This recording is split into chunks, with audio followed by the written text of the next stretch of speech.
السلام عليكم ورحمة الله وبركاته.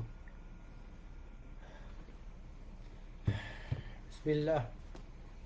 إن الحمد لله نحمده ونستعينه ونستهديه ونستغفره ونعوذ بالله من شرور أنفسنا وسيئات أعمالنا. من يهده الله فلا مضل له ومن يضلل فلا هادي له. أشهد أن لا إله إلا الله وحده لا شريك له، وأشهد أن محمدا عبده ورسوله وصفيه من خلقه وخليله، أدى الأمانة وبلغ الرسالة ونصح الأمة وجاهد في سبيل ربه حتى أجاب مناديه، صلى الله عليه وعلى آله وأصحابه وعلى كل من اهتدى بهديه واستنى بسنته واقتفى أثره إلى يوم الدين. أما بعد، سبحانك لا علم لنا إلا ما علمتنا إنك أنت العليم الحكيم. رب اشرح لي صدري ويسر لي أمري واحلل عقدة من لساني يفقهوا قولي. اللهم لا سهل إلا ما جعلته سهلا وأنت تجعل الحزن إذا شئت سهلا. اللهم إنا نسألك علما نافعا ورزقا واسعا وشفاء من كل داء. نقول بالله التوفيق. Alhamdulillah, malam ni kita sambung lagi bacaan kitab Zadul Ma'ad fi Hadi Khairil Ibad. Dalam kitab terjemahan kita muka surat 287, Faslun. Kata Imam Al-Musannif rahimahullah, di antara cara minum Nabi SAW adalah dengan posisi duduk. Itulah petunjuk cara minum yang beliau yang wajar. Bahkan diriwayatkan dengan sahih bahawa beliau SAW pernah melarang minum sambil berdiri. Yang ini terdapat larangan daripada Nabi SAW. Diriwayatkan juga dengan sahih bahawa Rasulullah SAW pernah memerintahkan orang yang minum sambil berdiri untuk memuntahkan minumannya. Namun juga diriwayatkan dengan sahih bahawa beliau sendiri pernah minum sambil berdiri. Macam mana nak combinekan hadis-hadis yang nampak seolah-olah bercanggah ini, padahal tidak ada percanggahan pun. Kalau kita belajar, kita akan nampak.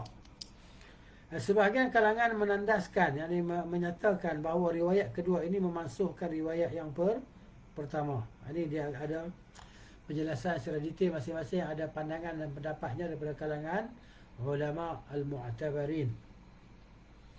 Sebahagian golongan pula menyatakan itu menjelaskan bahawa larangan beliau bukanlah bertujuan mengharamkannya, namun sekadar sebagai bimbingan, dan perbuatan itu lebih baik ditinggalkan, yakni makruh lah kalau buat. Tinggal dapat pahala, buat tak berdosa. Okey, mari yang ke-13. Segolongan ulama lainnya menyatakan bahawa antara kedua riwayat tersebut tidak ada kontradiksi, tidak ada sebarang percanggahan, kerana beliau SAW minum sambil berdiri dalam keadaan mendesak. Beliau mendatangkan air zam-zam saat orang-orang yang sedang berusaha mengambil air dari sumur itu. Maka beliau pun ikut mengambilnya, sebahagian mereka memberikan air itu kepadanya, lalu beliau meminumnya dalam keadaan berdiri. Sehingga beliau melakukan hal itu memang saat betul-betul beliau berhajat kepadanya, terpaksa lah. Begitu. Kemudian kata Ibn Qayyim, minum berdiri sambil berdiri bisa menimbulkan banyak bahaya. Ada sudut mana kajian tentang kesihatan. Di antaranya air minum itu tidak bisa mengalir secara optimal. Dia tak masuk, dia tak meresap kan. Maksud dia terus pergi ya. Tidak bisa bertahan dalam lambung dengan tenang untuk kemudian didiskulasikan oleh liver ke seluruh anggota tubuh. Air turun secara langsung ke lambung, ini ke perut lah, masuk terus. Dikhawatirkan akan terjadi konfrontasi dengan suhu panas dalam perut dan mengganggu proses pembakaran. Takut jadi gitu. Jadi percanggahan. Terlalu cepat ke bahagian bawah tubuh tidak secara bertahap. Bila kita duduk ni diminum sikit dia masuk kan. Semua itu akan membahayakan orang yang meminumnya. Namun kalau dilakukan sesekali sahaja atau kerana suatu hajat, tidaklah berbahaya. Ni kalau kan. Jadi hal itu tidaklah disanggah, tidaklah boleh disanggah dengan kebiasaan. Kerana kebiasaan itu adat lah, adat kebiasaan. Kerana kebiasaan itu adalah tabiat yang statis, yang tabiat yang macam tu, dia tak berubah. Kebiasaan sehingga memiliki hukum tersendiri. Bisa yang boleh disetarakan dengan perkara yang berada di luar qiyas atau silogisme dalam pandangan ahli fiqh. Jadi mana kita tak boleh nak kira dia biasa macam tu, maka macam tu bagus. Bukan masuk kebiasaan orang ni, biasa dia minum jeri, maka bagus bagi dia minum jeri. Orang yang selain pula biasa minum duduk, maka bagus kan minum duduk. Bukan macam tu dia kata. Baik. Faslun. Dalam Sahih Muslim diriwayatkan daripada hadis Anas bin Malik radhiyallahu anhu, dia menceritakan Rasulullah SAW biasa bernafas 3 kali saat minum air sambil berkata, cara itu lebih memuaskan, lebih enak dan lebih sihat. Ya. Nabi kata innahu arwa wa amra'u wa abra'u. Nabi SAW. Baik, kata syarab, yakni minuman, menurut istilah syariat dan para ulama adalah air. Ini syarab itu adalah air lah, minuman. Arti bahawa Rasulullah SAW bernafas saat minum. Yakni bahawa beliau menjauhkan sejenak cangkir air daripada mulutnya. Macam kita minum, ada gelas ni, kita minum, sekali minum, sekali teguk, kita pun jauhkan daripada mulut kita gelas tersebut. Kemudian kita minum lagi, jauhkan 2 kali, 3 kali kita minum, kita jauhkan cawan atau gelas tersebut daripada mulut kita. Begitu. Jadi lalu bernafas di luar, baru kemudian meneruskan minumannya sebagaimana disyaratkan secara tegas dalam hadis yang lain. Bahawa yang dimaksudkan Nabi SAW bersabda, apabila seorang di antara kalian minum, janganlah ia bernafas dalam air, tetapi hendaknya dijauhkan dulu cangkir ataupun cawan minumannya daripada mulutnya, baru dia bernafas. Jangan bernafas dalam cawan tu, bernafas di luar cawan. Lepas tu minum lagi sekali, bernafas. Minum lagi sekali, bernafas.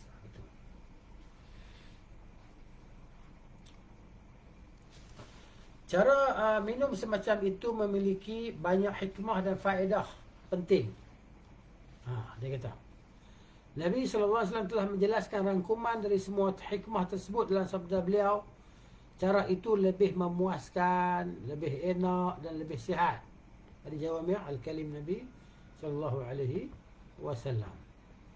Jadi hikmah ni begitulah. Kita akan rasa puas kalau minum macam tu, rasa sedap dan rasa lebih sihat. Arti lebih memuaskan, yakni lebih mengenyangkan, lebih memenuhi selera dan lebih bermanfaat. Itu maksudnya. Arti lebih sihat, yakni lebih dapat menyembuhkan sakit dahaga. Dahaga ni kan dia macam penyakit, dahaga, sekejap dahaga. Macam orang kena kencing manis kan, sekejap dahaga nak minum dahaga kan. Minum tak hilang dahaga, minum tak hilang dahaga. Begitu. Kerana air tersebut turun ke lambung. Lambung di sini maksudnya perut lah.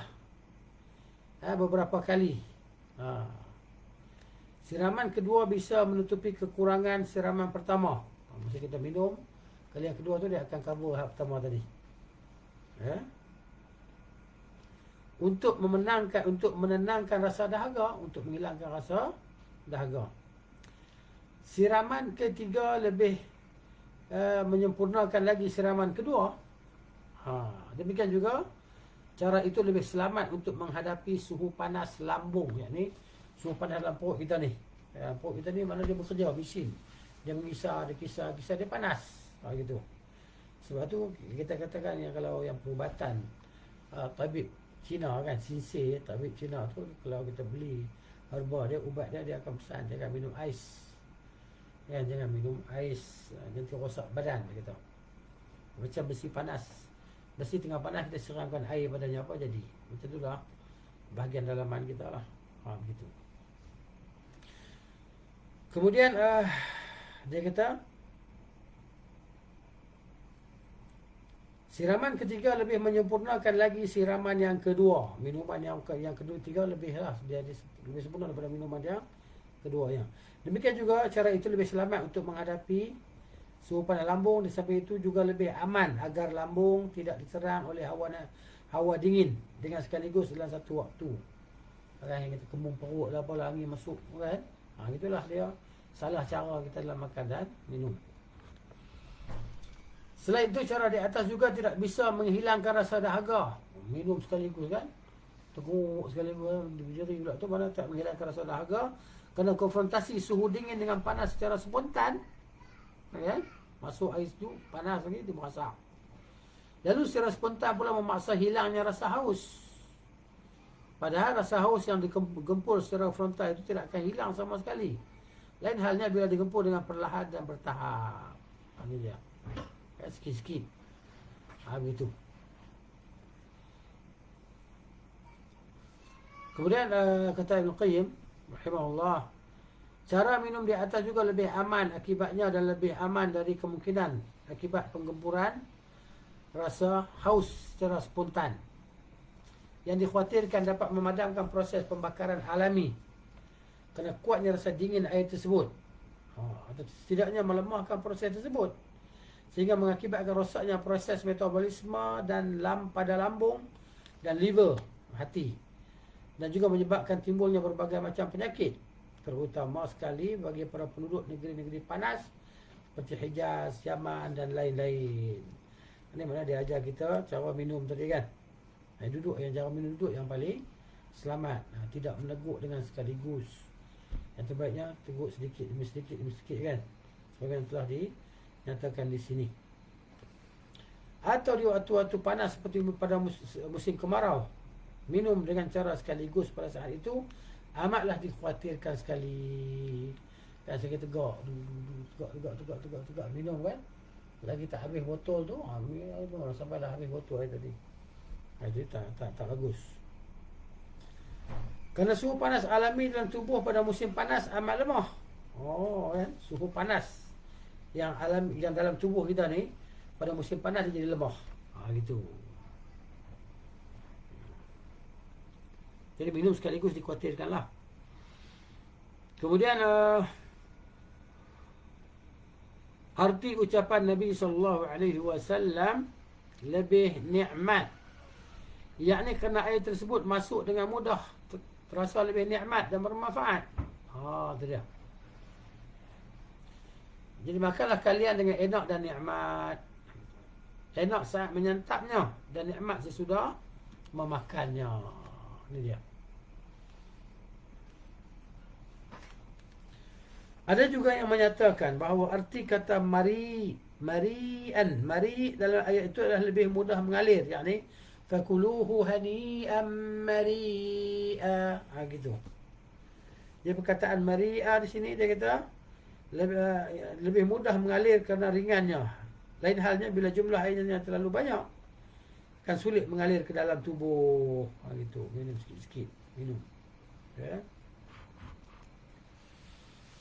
Sudah dia kata di sini rahimahullahu ta'ala, di antara musibah yang bisa ditimbulkan oleh cara minum sekaligus adalah dikhawatirkan terjadinya penyumbatan saluran kerongkongan akibat terlalu banyaknya air yang masuk.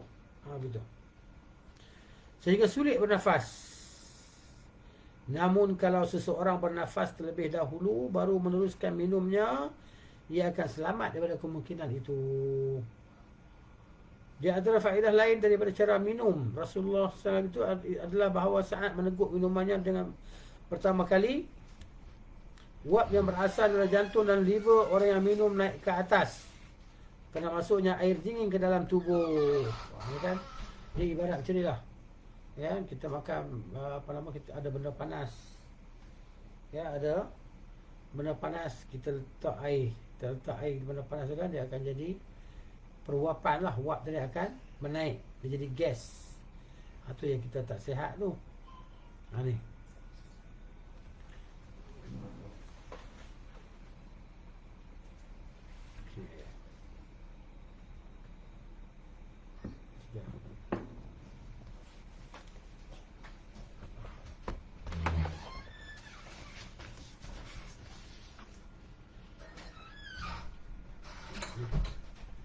Malam-malam ni ambil kopi sikit.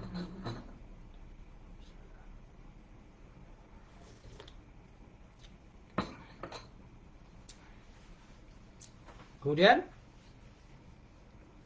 kata musannif rahimahullah, di antara musibah yang bisa ditimbulkan oleh cara minum sekaligus adalah dikhawatirkan terjadinya penyumbatan saluran kerongkongan akibat terlalu banyaknya air yang masuk. Minum langgar kan, langgar air macam tu, minum dia sehingga sulit bernafas. Namun kalau seseorang bernafas terlebih dahulu baru meneruskan minumnya, dia nak minum sekali agar dia bernafas. Jadi kita minum, bismillah, kita jauhkan cawan ataupun kita punya gelas daripada mulut kita, kita bernafas, ya. Kemudian kita minum lagi, jauhkan lagi, begitulah seterusnya.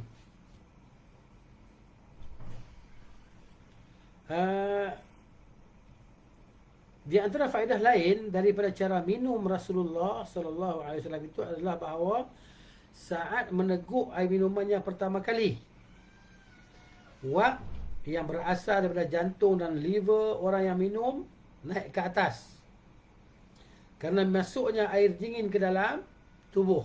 Jadi wap dia naik ke atas kan, sehingga wap panas itu secara alami dia terdesak untuk keluar. Dia naik, kemudian dia keluar kan, dia keluar melalui rongga kita. Kalau seseorang meneguk minumannya secara sekaligus, maka turunnya air dingin itu akan secara bersamaan terjadi dengan naiknya wap ke atas. Macam tu. Yang ni nak turun, yang nak naik, dia berlanggar lah, ya? Sehingga saling tolak menolak dan dorong mendorong, itulah yang akhirnya mengakibatkan orang tersedak sehingga tidak merasa nikmat lagi saat meneguk air tersebut. Tidak memuaskan dan tidak menghilangkan dahaganya secara optimal. Maksudnya kita minum nak hilang dahaga, tapi dahaga tak hilang juga. Sebab tu kita minum satu jar kan. Kita order kan, jus goreng ke apa, tembikai ke, satu jar tu. Satu jar yang 5 gelas, satu jar tu, 5 gelas besar tu. Kita pun minum sekaligus yang tu. Itu pakai straw sudut. Okey? Dahaga yang amat sangat. Dia kata, okay? Abdullah ibn al-Mubarak al-Baihaqi rahimahullah wa ghairuhum dan ulama lainnya meriwayatkan daripada Nabi Muhammad sallallahu alaihi wasallam bahawa beliau bersabda, "Idza syariba ahadukum falyamussal ma'a massan." Apabila seseorang kamu dia minum air, maka hendaklah dia menghisapnya, menyedutnya. Macam kita minum ni. Begitu. Kita sedut air tadi, ya. Wala yu'abbu 'abban. Maka bukan seperti orang yang menuang, bukan tuang dalam mulut kita. Gitu. Fa innahu minal kubadi. Kerana ia termasuk penyebab penyakit liver, penyakit hati. Baik, hepatitis yang dalam bahasa Arabnya kubad adalah jenis penyakit pada liver, pada hati. Berdasarkan eksperimen telah dibuktikan bahawa cara minum sekaligus seperti itu yang langsung menggempur hati bisa menyebabkan sakit atau memperlemah suhu panas alaminya. Menyebabkan ada konfrontasi langsung dengan suhu panas tersebut akibat masuknya air dingin dengan kuantitas tertentu. Ini dia. Mana dia bagi penjelasan pada kita ni cara minum lah. Tidak minum terkejut macam tu kan. Sikit-sikit. Dia kata contohnya seperti menyiram panci. Panci ni periuk kan. Bahasa Indonesia ni dia panggil panci, dia panggil periuk kan. Pasal periuk yang panas kita letak atas dapur tu, panas kan. Kemudian kita tuang air. Tuang air. Apa jadi pada dia? Kan dia akan macam letup-letup lah. Dia akan berlaku letupan kecil tu kan. Pasti akan terjadi letupan kecil. Namun bila disiram sedikit demi sedikit, dia tidak akan berbahaya. Macam tu. Diriwayatkan oleh At-Tirmizi dalam jami'nya daripada Rasulullah sallallahu alaihi wasallam bahawa beliau bersabda,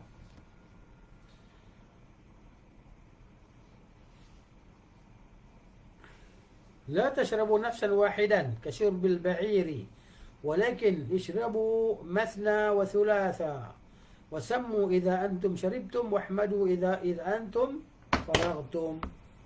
Sini hadis dia.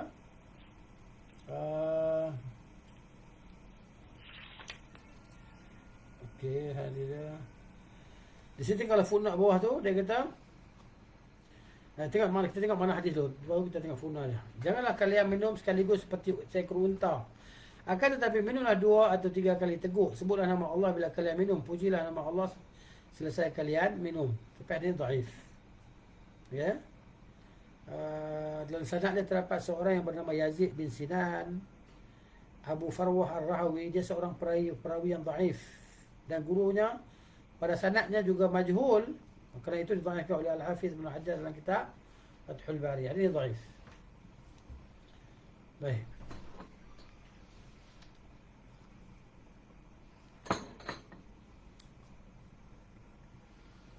Diriwayatkan oleh Muslim dalam, kemudian kita lihat faslun lah. Faslun pasal baru lah ni. Dia kata faslun waqad rawa Muslim fi sahihihi. Diriwayatkan oleh Imam Muslim dalam sahihnya daripada hadis Jabir bin Abdullah. Ia menceritakan, aku pernah mendengar Rasulullah sallallahu alaihi wasallam bersabda, "Ghattul ina'a." Kan? Nabi kata, tutuplah bekas isi makanan ataupun bekas air tersebut. Ya. Wa auqus siqa'a, maka tutuplah. Maknanya as-siqa' ni macam botol air kan, botol air tu kita tutup dia. Fa inna fis sanati lailatan, sesungguhnya dalam satu tahun ada satu malam, yanzilu fiha waba'un, yang akan turun padanya oleh wabak penyakit. La yamurru bi ina'in laysa alaihi ghita'un, dia tidak lalu di atas satu bekas yang tak ditutup, kan? Wasiqain, dan bekas minuman yang tak diikat, tidak ditutup. Laysa alaihi wika'un illa waqa'a fihi min dhalika ad-da', melainkan akan jatuh padanya daripada penyakit itu ke dalam bekas makanan ataupun minuman tadi, penyakit itu turun di situ. Hadis dalam Muslim sahih. Ni dah. Baik, kata Ibn Qayyim di sini.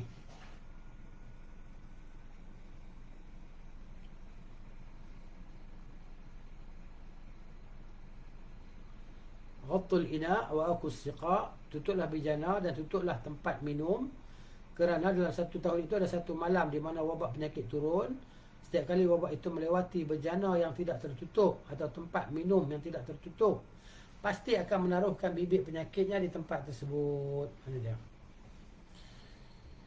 Kemudian inilah yang dapat dimengerti oleh otak kalangan ahli medis. Inilah yang tidak dapat difahami lah oleh otak kalangan ahli medis dan pengetahuan mereka. Itu sudah bisa difahami oleh siapa saja yang mengenal persoalan dari kalangan orang-orang yang berakal melalui pengalaman dan eksperimen. Jadi orang yang ada kajian, ada pengalaman, dia tahu, dia faham lah. Laits bin Sa'ad rahimahullah, salah satu perawi hadis menyatakan, orang-orang ajam, jadi kita lah, orang ajam ni kita lah, selain daripada bangsa Arab, di kalangan kami sangat takut. Jadi maknanya jadi orang ajam ni, orang selain Arab ni, dia berkata apa? Di kalangan kami sangat takut terhadap malam itu dalam satu tahun, yakni di bulan Kanunul Awal. Apa dia Kanunul Awal? Kanunul Awal ialah bulan yang terakhir, dia bulan miladi lah, tahun Masihi. Bulan yang terawal, huwa syahru al-akhir. Kanunul Awal itu bulan terakhir dalam setahun, yakni bulan Disember lah. Dia panggil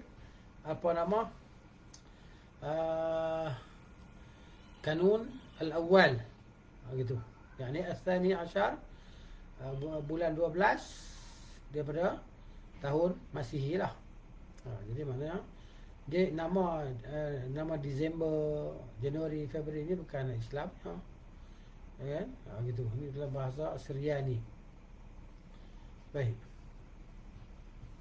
Jadi bulan Kanun Awal ni bahasa Syriani lah.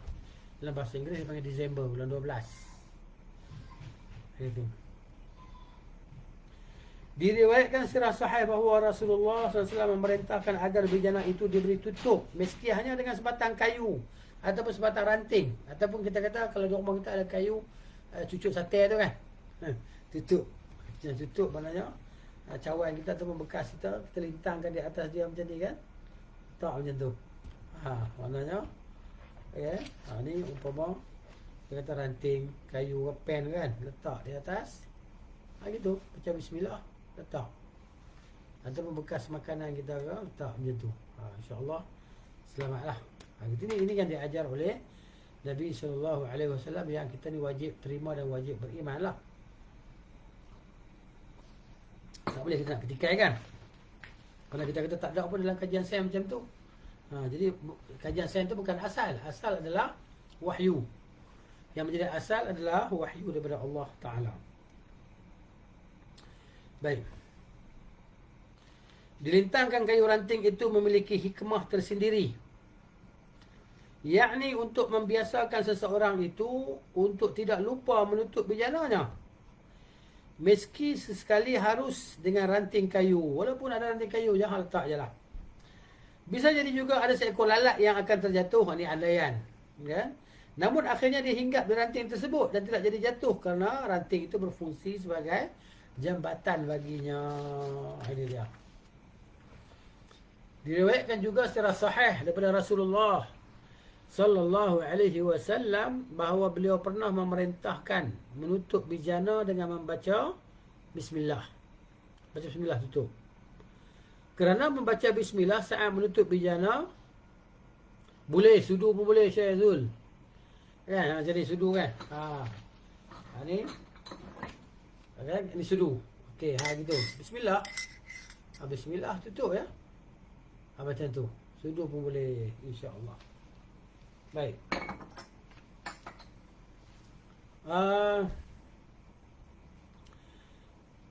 Kat mana tadi? Dia kata dengan membaca bismillah. Kerana membaca bismillah saat menutup bejana dapat mengusir syaitan. Menutup bejana itu sendiri dapat mencegah masuknya serangga. Oleh sebab itu beliau memerintahkan membaca bismillah dalam dua konteks ini untuk dua tujuan tadi. Okey, kalau siapa-siapa di antara kita yang rajin lah, ya, barakallahu fik. Kalau rajin lah kan, kita ada CCTV kan, mungkin dekat dapur rumah kita ada CCTV, ya kan? Kita ambil gelas-gelas air, ya kan? Kita cubalah buat eksperimen tengok. Kan letak di situ, kita tak tutup. Agak apa yang akan masuk dalam gelas kita? Kan kemungkinan barangkali cicak kan. Cicak kan rumah kita ni, kita bunuh dia, kita lastik dia kan. Sampai ada yang beli pistol mainan untuk tembak cicak. Kan? Dia banyak. Jadi malam bila kita tidur kat dapur, kat mana pun kita tak tahu dah, tak peka dah apa yang berlaku. Kan? Jadi mungkin cicak ni dia dalam kajian saya baca tengok, dia berbahaya sebab apa? Dia ada racun kan di badan dia tu, macam ada racun tu. Jadi racun, kita kata racun sampai tak membunuh lah, tapi membawa mudarat lah. Kan bila dia jalan dalam bekas pinggan kita kan, pinggan rumah kita tak tutup kan, jadi cicak tu jalan semua tu kan. Jadi situ ada, saya pernah baca kajian tentang tu lah, bahawa dia badan dia macam racun tu, dia akan tinggalkan kesan di situ. Eloknya sebelum kita basuh, kita makan, kita guna pinggan, kita siram air sikit kan. Bukan dia cerita was-was, tapi kita tak tahu apa yang berlaku kan. Tapi kalau tutup elok bekas tu dalam Tupperware ke apa kan, jadi dia tak boleh nak basuh. Cicak ni kan dia bila kita ada ikan, bila faham kan, bila malam kan dia mulalah keluar. Kita tengok dalam cawan. Macam sahabat kita Zul kan. Kan kita pernah pergi makan. Dia cerita kat saya dulu makan kan di kedai. Bila minum dalam gelas tu Toki kedai tu dia tak perasan dalam gelas ada cicak mati. Subhanallahilazim. Jadi sahabat kita ni pun dah minum lah. Nanti cerita kat Nak macam tu. Jadi bila kita mengadu pada toki kedai, dia buat selamba je. Cicak dalam ni, cawan dalam ni. Dalam gelas. Masuk air panas, lepas tu masuk apa? Air selapa lah. Orang seduh lah. Tengok dah ada cicak seekor dalam tu. Ni kan? Ni apa namanya, pentingnya kita beramal dengan sunnah dan ajaran Nabi SAW. Sebab tu kita tengok hikmah kan. Hikmah Nabi SAW suruh kita bunuh cicak dalam rumah kita. Sampai dapat 100,000 pahala kan. Kalau kita pukul dia 2 kali, kurang lagi. Jadi 80. Pukul 3 kali, kurang lagi pahala dia. Pukul banyak kali, pahala makin kurang. Sekali pukul 100,000 pahala. Tak tahu bersama mana pahala 100,000 ni. Macam mana? Kalau 100,000 ringgit, kita boleh beli banyak benda. Itu cerita dia. Ini 100,000 kan. Semalam hilang 109,000 duit sekolah kan. Kesian, Masya Allah. Jahatnya orang tu kan. Tapi dia nak buat apa? Hidup tak kaya lah macam tu kan. Hidup dia makin susah kan. Dia menzalimi orang yang susah. Kenapa? Kerana nak menghilangkan kesusahan dia, maka dia akan jadi bertambah susah lah orang macam ni kan. 100,000, 109,000 hilang duit sekolah untuk dibahagikan di sekolah-sekolah ni kan. Baik, diriwayatkan oleh Al-Bukhari dalam sahihnya daripada hadis Ibnu Abbas radhiyallahu anhuma bahawa Rasulullah SAW melarang minum langsung daripada mulut tempat minum. Contohnya cerek kan, cerek. Kita biasa ada cerek kan, bila cerek tu kita ada macam muncung tu kan. Kita tuang dalam cawan muncung dia tu kan. Jadi kita pun jadi terus nganga kita tuangkan dia punya air dalam melalui muncung cerek tadi ke dalam mulut kita. Ini juga dilarang lah. Kan? Dilarang oleh Nabi SAW. Jangan kita buat macam tu. Macam takut kita risau macam-macam kan. Tak tahu, mungkin nanti ada ular kecil ke masuk dekat mulut cerek tu, dia masuk kan dalam tu, ulat apa ke yang penyambat. Tak kisahlah masuk semut ke apa ke, kita tuang tu segala benda yang dalam cerek tu selain pada air masuk dalam perut kita. Silap-silap ada lipan juga masuk dalam perut kita ni. Ini berbahaya. Jadi macam mana adab tu diajar oleh Islam. Islam dia ajar semua benda kan. Semua benda dia ajar untuk keselamatan kita dunia dan akhirat.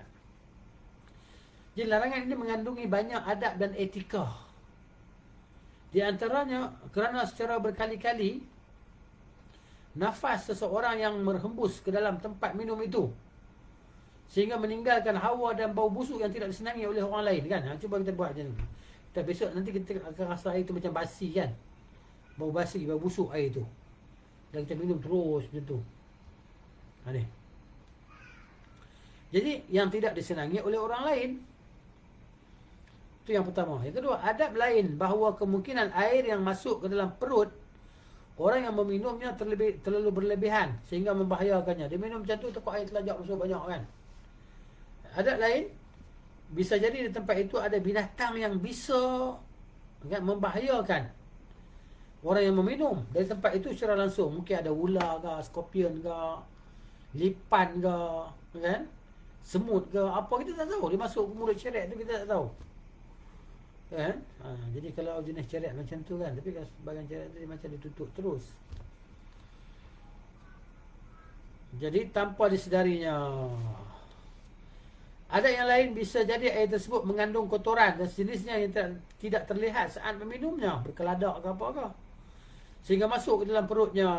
Adab lain, cara minum seperti itu bisa memberi kesempatan masuknya hawa ke dalam perut, angin masuk sekali dalam perut kita, sehingga menyempitkan ruang masuknya air. Ya, betul cikgu. Setiap yang dilarang itu mesti ada sebabnya. Ya, betul. Okay. Islam ni dia macam tu. Dia larang benda ni, ada yang benda tak elok untuk kita lah, kita kena elak kan. Ni. Kemudian jadi sehingga menyempitkan ruang masuknya air, lalu saling tolak menolak, dan pada akhirnya akan membahayakan diri. Ni. Dan masih banyak lagi hikmah-hikmah lainnya. Gitu. Yang kita kadang-kadang kita tak dapat nak fikir kan. Sebagai orang dia dapat menyelami, dia dapat menghayati hikmah-hikmah pada larangan dan perintah satu perkara kan. Jadi kalau dia boleh macam tu, alhamdulillah lah, tak apalah. Kalau kita tak tahu pun hikmah dia apa, tak ada mudarat apa. Bila kita ikut sunnah Nabi sallallahu alaihi wasallam, kita akan dapat pahala dan kita akan dapat kebaikan yang banyak. Tak rugi, kan? Yang ruginya orang yang menyalahi sunnah Nabi sallallahu alaihi wasallam, yang paling teruk sekali buat bid'ah lah. Gitu. Kalau ada yang berkata, ini Ibn Qayyim selalu macam tu. Dia selalu akan utarakan soalan-soalan, kemudian dia jawab. Kita tak nak fikir soalan tu, dia dah fikir dah soalan tu untuk kita, supaya kita alert, kita ambil tahu benda ni kan. Oh, kalau macam ni apa kita nak buat? Kalau macam ni jawab soalan dia, jawapan dia bagaimana? Itu. Kalau ada yang bertanya, kalau ada yang berkata, bagaimanakah pendapat anda tentang riwayat dalam Jami' At-Tirmizi bahawa Rasulullah SAW pada perang-perang Uhud pernah meminta sekantung kulit air. Beliau berkata, buka tutupnya, lalu beliau minum daripada mulut kantung tersebut. Ini dia, ya. Baik. Di sini tengok dalam dia punya lafaz ni.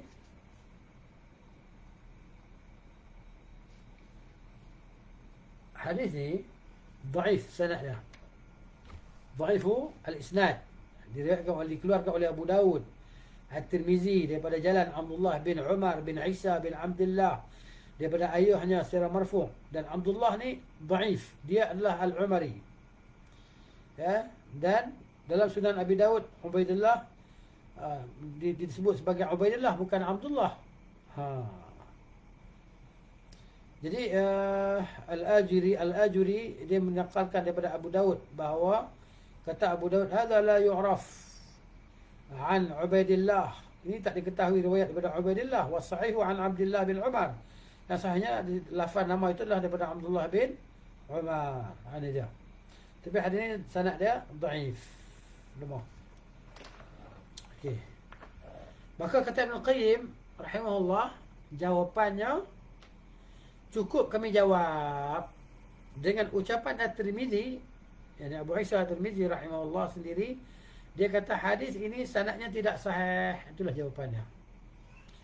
Abdullah bin Umar Al-Umari dinyatakan lemah kerana hafazannya. Bahkan saya tidak yakin apakah ia mendengar hadis ini, kata Tirmizi, hadis ini langsung daripada Isa atau tidak. Yakni Isa bin Abdullah yang meriwayatkan hadis ini dari salah seorang lelaki Al-Ansar. Ini dia.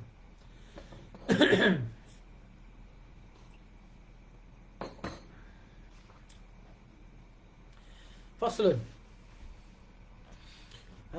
Dalam Sunan Abu Daud diriwayatkan hadis daripada Abu Sa'id Al-Khudri radhiyallahu anhu bahawa ia menceritakan Rasulullah sallallahu alaihi wasallam melarang minum daripada bahagian cangkir yang terpecah dan melarang untuk bernafas dalam air minum. Ya. Ini juga hadis dia dhaif. Dhaif al-isnad juga ni. Okey. Jadi maknanya cangkir yang terpecah, kita kata cawan sumbing lah, ataupun mak ke apa, gelas sumbing tu kan, pecah tu ni, kita minum daripada bahagian yang pecah tu. Ya. Itu.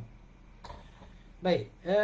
Kata Ibn Qayyim rahimahullah, ini termasuk di antara etika yang diajarkan demi kemaslahatan orang yang minum. Kerana minum melalui bahagian cangkir yang sumbing atau yang sompel, dia kata memiliki beberapa bahaya. Kan? Bekas yang kaca yang pecah, tak kira lah seramiknya, yang kaca yang pecah tu kan. Pertama, kotoran yang biasanya ada di permukaan air akan terkumpul di bahagian cangkir yang sompel itu. Lain halnya bahagian pinggir cangkir yang masih mulus, yang licin kan. Yang tidak kesat, yang tidak pecah dan jadi kesat tu. Itu yang pertama. Yang kedua, hal itu bisa mengganggu saat minum. Minum melalui bahagian cangkir yang sompel atau pecah tidak bisa optimal dan baik lah. Minum dia, kita tak boleh minum dengan berselera, dengan puas, tak boleh lah. Begitu. Dia pusing arah lain lah yang tidak pecah tu. Abdul Azim, cikgu kata, tanya, kalau kita amalkan sesuatu yang berbetulan dengan sunnah, tapi kita tak tahu bahawa amalan itulah sunnah, adakah kita dapat pahala mengamalkan sunnah? Wallahu a'lam. Tak dapat. tak dapat. Sebab apa? Innamal a'malu binniyat. Ya, Nabi kata setiap amalan itu dengan niat. Jadi kita buat satu kerana mencontoh, mengikuti sunnah Nabi, kita dapat pahala. Kalau kita buat, kita tahu, tak tahu pun benda tu benda sunnah, kita buat, tak tahu ada sunnah, bertepatan dengan sunnah ya. Tapi kita tak tahu, tak ada ilmu tentangnya. Wallahu a'lam, tak ada pahala padanya lah. Sebab dalilnya innamal a'malu binniyat. Hanya saja setiap amalan itu dilakukan dengan niat. Kita buat tu niat kerana dapat pahala, maka dapatlah pahala. Kalau kita tak niat, dapat pahala tak? Tak dapat apa lah. Harus jadi harus macam tu je lah. Sebab tu menuntut ilmu ada satu benda yang fardu lah. Talabul ilmi faridatun ala kulli muslimin. Menuntut ilmu faridah, kefarduan atas setiap muslim. Supaya kita belajar tahu, itulah dia sunnah, itulah dia ajaran Nabi SAW. Kan? Bukan ajaran si fulan, bukan ajaran si alan, tak. Tapi dia adalah ajaran Rasul SAW. Kita kena tahu lah nak buat satu perkara kan. Baik. Sebab tu Allah Ta'ala kata wa qul i'malu fasayarallahu a'malakum wa rasuluhu.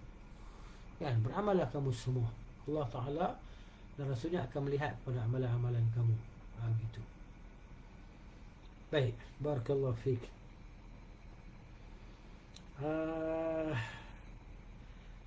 Kemudian yang keempatnya dia kata, bahagian yang sompet adalah bahagian yang jelek pada cangkir gelas atau cawan tu lah.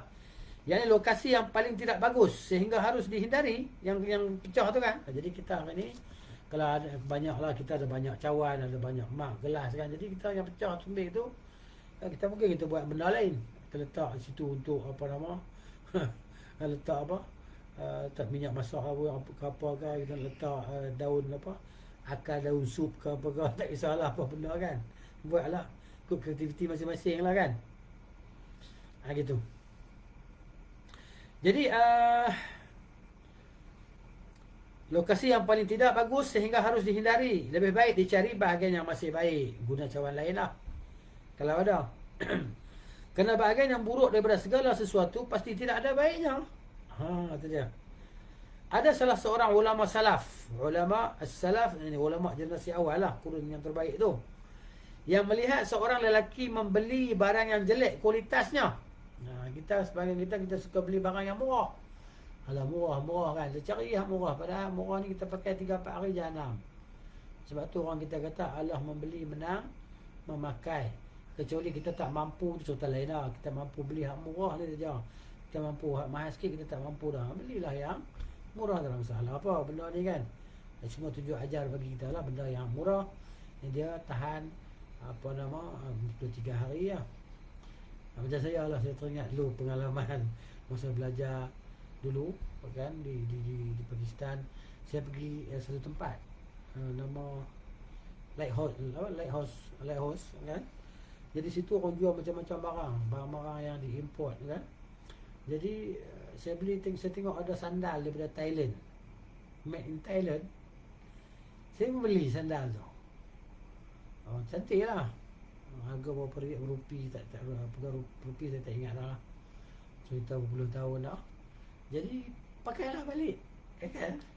Saya naik bas sampai di Jamiah tempat kita duduk tu, putus made in Thailand. Cerita dia. Jadi barang tu tak mahal lah, tapi nampak macam cantik kan. Kualiti dia tak ada. Barang tu nak kualiti ni kita nak kata apa?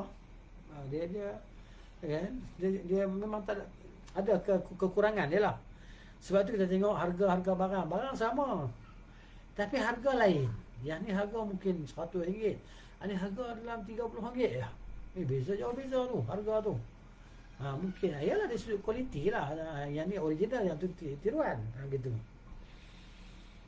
Tengok. Jadi ada orang ni, dia beli barang yang kualiti dia memang yang rendah kualiti lah. Ulama tadi berkata, jangan lakukan itu. Ya? Jangan buat macam tu. Tidakkah engkau mengetahui bahawa Allah mencabut keberkahan daripada segala barang yang jelek? Kan? Dia tak nak berkat lah barang yang jelek ni, barang yang tak elok ni. Cari barang yang elok. Macam orang berniaga pasal malam lah. Okay? Tu jual. Dia jual barang tak elok. Dia jual buah delima cantik kan dalam bakul tu. Satu bakul RM10. Buah delima kan. Dia susun-susun, jadi bila kita angkat bawah telinga tu, kita pusing-pusing bawah dia buruk. Kan? Kita kata ni tak boleh mendengar macam ni, haram ni, berdosa ni. Ya kan? Kita tak boleh, dia pun tak tahu. Kita letak balik harga tu, yang buruk tu kita letak ke atas. Dia angkat yang buruk tu, dia pusing balik ke bawah. Ni orang menega cari murka Tuhan.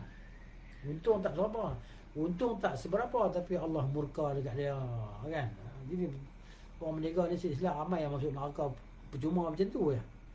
Jual barang-barang yang yang tak sepatutnya dijual dengan harga macam tu, barang-barang tak elok dijual. Dia tak bagi tahu aib barang-barang tu kan. Dikenakan orang tadi. Oh, bahaya. Baik.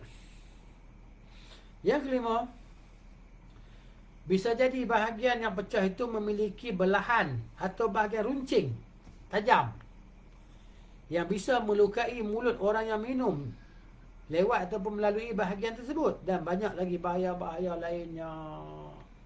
Ini dia, elok dijauhkanlah.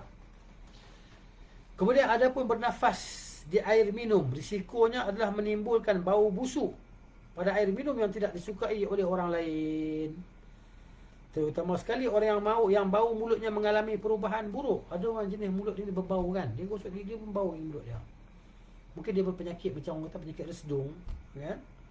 Dia sampai tahap kronik.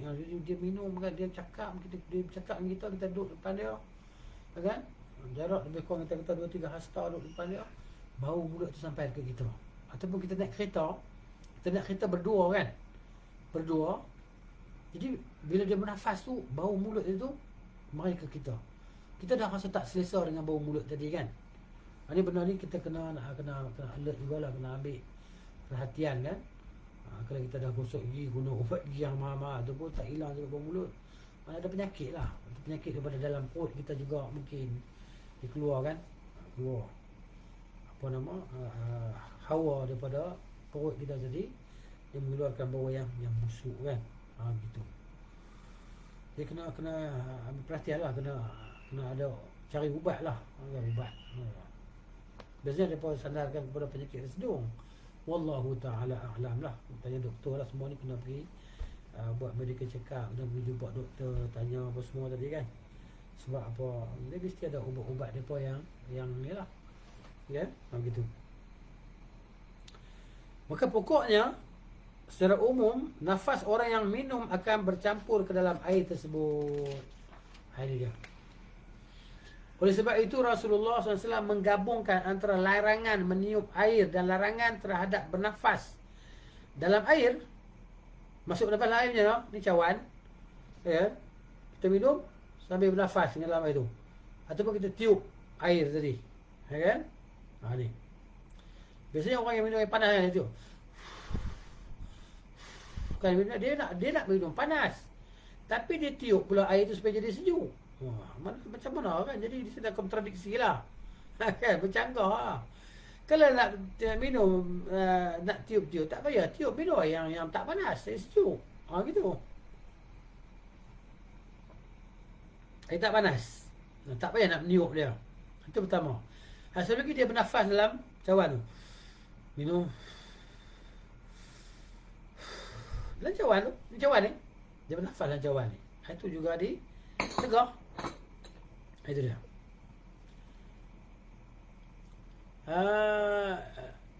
Dan dinyatakan dalam hadis Tirmizi, dan dinyatakan sahih oleh beliau rahimahullah daripada hadis Abdullah bin Abbas radhiyallahu anhuma, bahawa ia menceritakan Rasulullah sallallahu alaihi wasallam melarang meniup air panas tiup. Dan kita dah baca itu kan, bahawa makruh kita minum air panas ni. Sebenarnya air panas ni sedap, kita suka minum kan. Kita dah biasa minum kopi panas atau minum kopi sejuk kan. Allah. Jadi maknanya sunnahnya minum yang tidak panas. Itu. Baik. Kalau ada yang bertanya, bagaimana kalian memahami hadis Rasulullah SAW bahawa beliau bernafas 3 kali dalam berjana? Bernafas 3 kali. Kan? Gitu. Jawapannya, kita menerima konteks hadis itu secara pasrah dan rela lah. Rela hati. Namun tidak ada kontradiksi antara hadis itu dengan hadis di atas. Kerana arti hadis itu adalah bahawa beliau bernafas 3 kali saat minum. Bukan Nabi bernafas dalam ni. Ya? Nabi tak bernafas dalam ni. Dia masalah minum, bernafas, minum, bernafas, minum, bernafas. Itu maksudnya.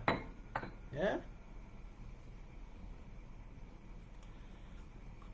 Di situ juga disebutkan bijana, yakni tempat minum, seperti disebutkan dalam sebuah hadis bahawa Ibrahim putera Rasulullah SAW meninggal dunia dalam payudara, yakni pada masa penyusuan. Ini hadis riwayat Muslim ni.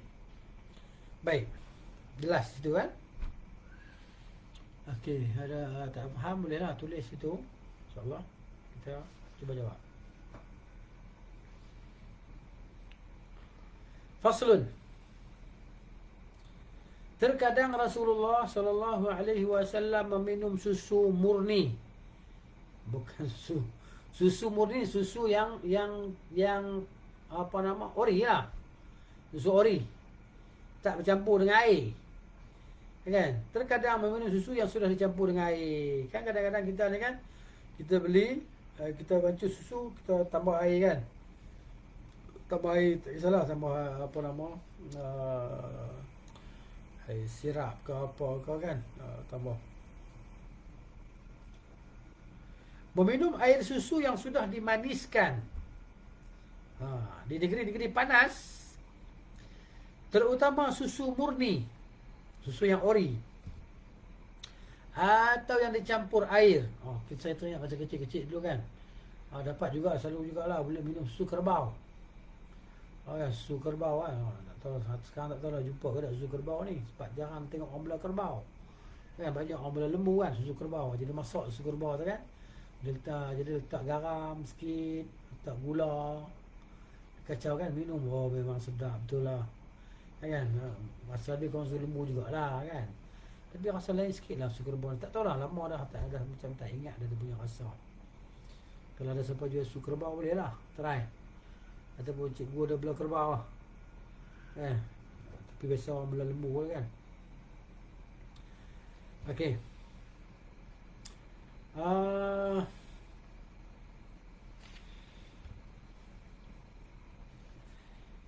Mengandungi khasiat atau yang dicampur air, yang susu atau apa yang dimaniskan di negeri panas, terutama susu murni atau yang dicampur air, mengandungi khasiat yang banyak sekali dalam upaya menjaga stamina. Macam sekarang ni kita dah tahu mudarat gula kan, kita gunalah yang alternatif, stevia ke, madu lebah ke kan, begitu. Melembabkan tubuh, menyegarkan liver, hati kita. Terutama susu yang berasal daripada binatang ternak daripada wilayah Syekh Qaisam Al-Khuzami dan sejenisnya. Kerana susunya mengandung unsur gizi makanan, mengandung unsur minuman dan mengandung unsur ubat. Masya Allah. Daripada wilayah tertentu ni kan, mungkin di tempat mereka ni ada rumput-rumput yang berkhasiat kot. Jadi kambing lembu mereka makan, unta makan daripada rumput-rumput tu, dia mendatangkan khasiat lah pada susu dia. Begitu. Dalam Jami' At-Tirmizi diriwayatkan bahawa Rasulullah sallallahu alaihi wasallam bersabda, "Idza akala ahadukum ta'aman," apabila seseorang kamu dia makan makanan, falyaqul, maka hendaklah dia kata, "Allahumma barik lana fihi." Ya Allah, berkatilah untuk kami padanya. Ini. Ya. Okey. Tapi ini dhaif. Hadis ni dhaif. Sebab dhaif dari sini. Jalan Ali bin Zaid bin Jada'an bin Umar bin Harmalah bin Ibn Abbas, sanad dhaif. Ali bin Zaid ni dhaif. Guru dia Umar bin Harmalah majhul.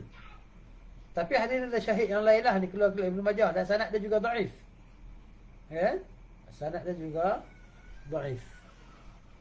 Tahu, kita baca dulu. Jadi bila seorang kamu makan makanan, dia kata, "Allahumma barik lana fihi," ya Allah, berkatilah kami padanya. "Wa at'imna khairan," dan berilah kami makan yang baik. Ya? "Wa at'imna khairan minhu," berilah kami makan yang lebih baik daripadanya. Itu. Tapi dalam kitab Arab ni dia dia tambah lagi lafaz. Okey.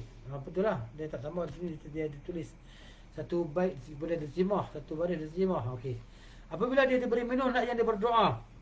Ya. Kalau bila saya punya kitab ni dia kata, saya baca yang nas di sini, Allahumma barik lana fihi wa at'imna khairan minhu wa idza suqiya labanan falyaqul. Bila diberi minum susu maka dia berdoa, Allahumma barik lana fihi, ya Allah berkatilah untuk kami padanya, wa zidna minhu, dan tambahkanlah untuk kami daripadanya, fa innahu laisa syai'un yujzi min at-ta'am wa syarab illa al-laban. Ya. Dan tidak ada yang bisa menggantikan makanan dan minuman sekaligus kecuali susu. Ya. Sini kalau komentar Syekh Al-Arnaud dia kata ada juga sebut hadis dhaif. Ya. Tapi kerana ada syahid daripada jalan yang lain yang dhaif juga, maka dia terangkat hadis ni jadi hasan. Ya, jadi hasan. Di sini Syekh Al-Arnaud dia kata hadis ni jadi hasan. Beza dengan kitab satu lagi, kitab bahasa Arab dia kata dhaif. Ala kulli syai' la ala kulli hal bas. Tidak mengapalah, insya-Allah. Doa kan. Jadi betul kan, kita kalau maknanya kita dalam kita lapar apa semua kan, tak ada makanan, kalau ada kambing kita perah susu kambing kita minum, insya-Allah dia ganti sebagai makanan dan minuman bagi kita. Dia menyangka macam kisah Abu Hurairah radhiyallahu anhu dengan Nabi sallallahu alaihi wasallam kan, yang dia ni dahaga, lapar yang amat sangat pada hari itu kan. Dan kelaparan tadi Nabi SAW datang mana-mana, Nabi ajak pergi rumah dia. Bila sampai di rumah, Nabi tanya di rumah ada apa, maka dia jawab ada orang hantar, orang hadiahkan susu kan, satu mangkuk macam itulah kepada Nabi SAW. Jadi Nabi suruh dengan semangkuk susu tu, Abu Hurairah kata, orangnya boleh hilang dahaga aku dan lapar aku. Kemudian Nabi kata dekat dia, Nabi panggil semua ahli sufah mari sini. Maka dia kata, sepatutnya aku yang berhak untuk dapat minum susu kambing ni. Tapi kerana taat pada Allah dan Rasulnya SAW, dia pun pergilah taat, pergi ke masjid tu, panggil ahli sufah semua mari ke depan rumah Nabi SAW. Maka Nabi ambil mangkuk susu tadi. Maka Nabi kata kepada Abu Hurairah, suruh diberikan kepada semua orang minum tadi, ahli sufah tu kan. Maka suara minum sampai semuanya minum dalam keadaan kenyang, tak kurang pun susu tu. Maka Nabi SAW pun suruh Abu Hurairah minum. Nabi kata, sekarang tinggal aku dan kau saja yang belum minum. Maka Nabi kata minumlah. Dia pun minum sampai dah kenyang. Nabi kata minum lagi. Dia pun minum sampai kenyang. Nabi kata minum lagi. Dia pun minum sampai kenyang lah. Nabi kata minum lagi. Tak ada tempat dah. Nabi tak boleh nak minum lah. Tak ada tempat dah nak isi ni. Penuh dah. Maka Nabi SAW pun minum. Habislah susu dalam bekas tadi. Mukjizat kan. Itu cerita dia. Cerita tentang susu tadi. Dia boleh duduk di tempat makanan lah yang mengenyangkan tadi. Begitu.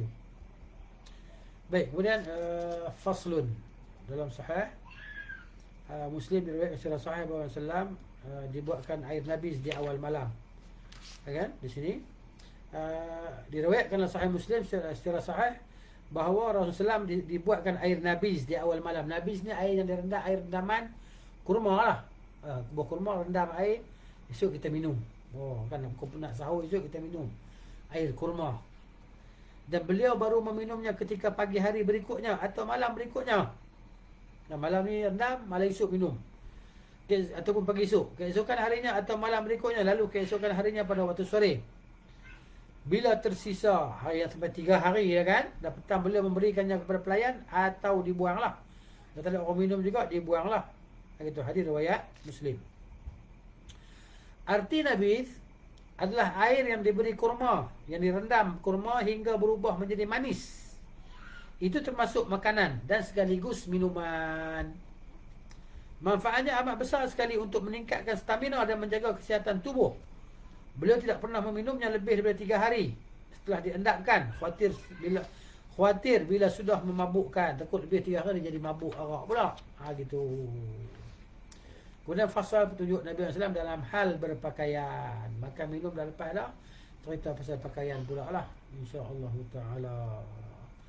Jadi untuk malam ni kita setakat ni saja. Kalau sahabat-sahabat ada soalan, bolehlah insya-Allah dituliskan di situ, ruang komen di situ. Ya, kalau tak apalah, insya-Allah kita sambung lagi lah pada masa yang akan datang. Jazakumullahu khairan, barakallahu fikum. طيب الله ثراكم إن شاء الله آمين رب العالمين. وصلى الله على نبينا محمد وعلى آله وصحبه أجمعين. سبحانك اللهم وبحمدك أشهد أن لا إله إلا أنت أستغفرك وأتوب إليك. السلام عليكم ورحمة الله وبركاته.